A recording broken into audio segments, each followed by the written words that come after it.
guys, I'm going to be doing a review on Batman and Robin, issue 18, and my grandparents actually picked this up for me for $3. So, as always, this issue will be completely spoiler-free in the beginning. There's not a lot of spoilers I can give away, though, guys. Most of the spoilers will probably be for Batman Incorporated number 8, but I'm going to go more in depth of the comic. Like, the first part will be just my overall opinion. First, I'd like to say why my grandparents had to pick this up for me. I went to my local comic shop, which is a great comic shop, and I went to ask him because I couldn't find it anywhere, and I said, hey, can you direct me to where you keep your Batman and Robin comics? I can't find the newest one. And he brings me to where he kept issue 17, and he went, now, here's the thing, we don't have the latest issue. And I was like, oh. And he was like, he said, I ordered it double order, sold out by the end of the day. Then I ordered another order, that was sold out too. I went in there on Thursday, the day after the comic came out, and it was completely sold out. So I didn't ask my grandparents to pick this up for me. I told them I couldn't find it, and they have this huge comic book store near them, so they called and asked if they could put some aside. They asked to put 3 aside just in case, and the guy had to sell one of them, but I now have a double issue of this, which is always handy. So, yeah, I heard this was going to be a really big comic. I've never gone to a place where a single comic has been sold out. Has that ever happened to you guys? It's never happened to me. But the guy even said this does not, he said this will sometimes happen, but it's very, very, very rare.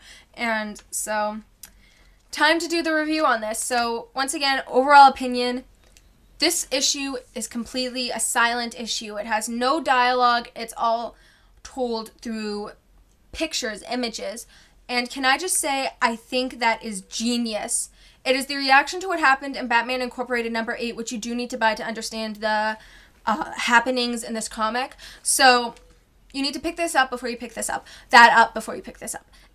But it shows, I think, in some ways you can show a person's emotions so much through just facial expressions and how they're reacting, even more than their words could ever say. Like, someone could say they're hurt, but you'll never know exactly the depth of the hurt. And in this, I think it shows the depth of his hurt without saying anything, with just storytelling through images, which is brilliant.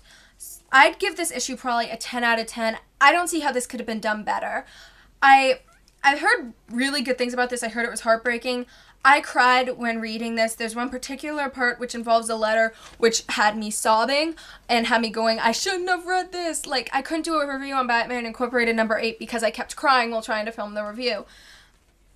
This issue is so brilliant and so sad that I just can't say skip it because it's just probably one of my now favorite comics of all time. I thought it was just, like, bravo. This was amazing. So that's my overall opinion. Obviously, I really liked it. It's really heartbreaking. It's like a really sad episode of a show that you really want to hate because it makes you so sad, but you can't because it was so brilliantly done. Like the season 5 finale of Supernatural, like the season finale, that one had me sobbing so hard and had me so sad, and I wanted to hate it because it was so sad, but it was so brilliant that you can't hate it. Well, some people might, but I couldn't. Okay, so now is when I go more into the spoiler part. Like I said, there's not much spoilers to give away except what happens in Batman Incorporated number 8 and Batman's actions in this comic. But I'll give you a second to click out anyway, so now it's time to commence the dramatically long space of time I give you guys to click out.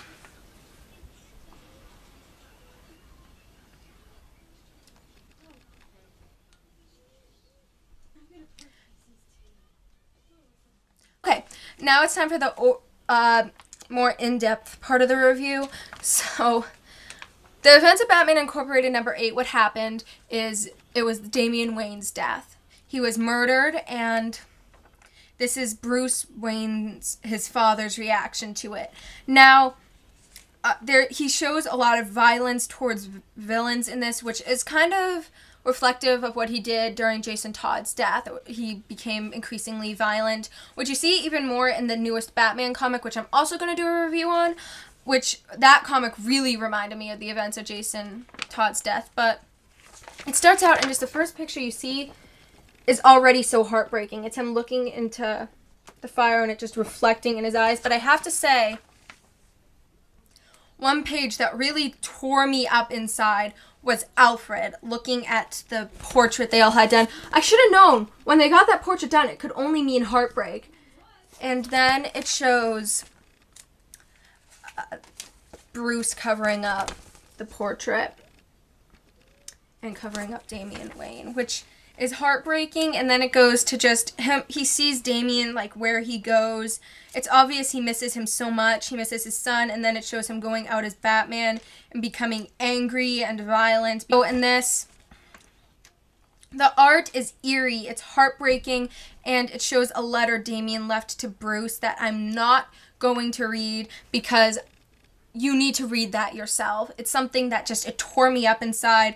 And Bruce's reaction, I will show you what I can. I know I'm bad at showing pages because I'm trying not to get a glare and then I show them too fast, but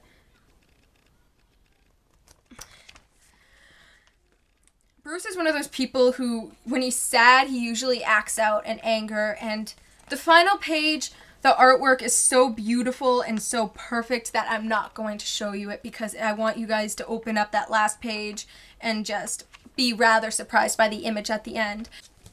That is my more in-depth portion of the review on what happens inside. This issue is heartbreaking. It's brilliant. The art is beautiful. This whole issue is just one of my favorite comics of all time, I'd say. I keep saying it's, I just can't think of really a bad thing to say about it. It's, like I said, kind of like that Supernatural where you really want to hate it because it makes you so sad, but you can't help but love it because it's so brilliant.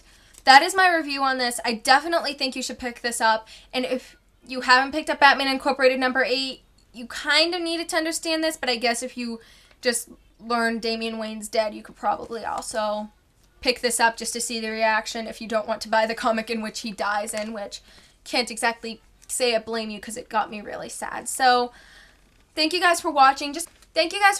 I hope you guys had a terrific day. I had a very nice dinner with my grandparents and then a very nice heartbreak in reading this. The newest Batman issue I will be reviewing soon. If you guys have any other comics you want me to review, just tell me about them and I'll try to review them. I'm thinking of reviewing the newest Superboy comic too. And then I have more comics this coming Wednesday that I'm going to pick up and review for you guys too. So trying to stay pretty consistent with this. Thanks you guys for watching. Bye.